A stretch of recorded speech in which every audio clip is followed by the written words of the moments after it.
So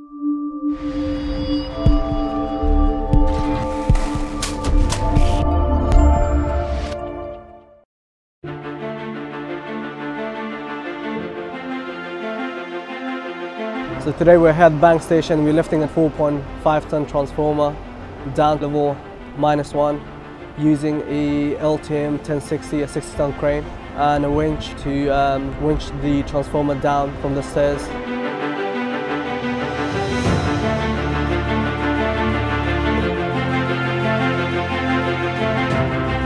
We're going to build a temporary ramp onto the stairs at Bank Station, and with that, the idea is that we've got a mobile crane to lower a transformer onto the ramp, lower it down via the crane and attach it to a winch halfway down the stairs.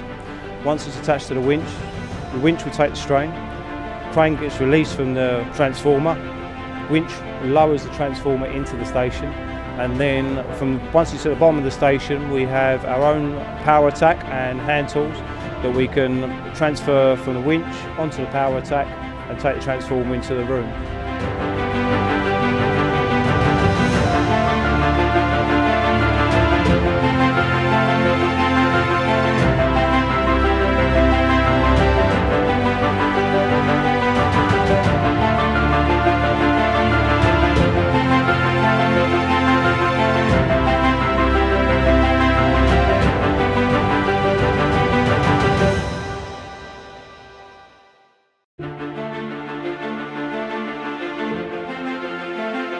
As you will see, as a company, Radius, we always have to overcome tough installations. The problems itself arose in how difficult it was, how complex it is to try and get the transformer down into the station, and hopefully you'll see actually how tight and how small a space we have to work in.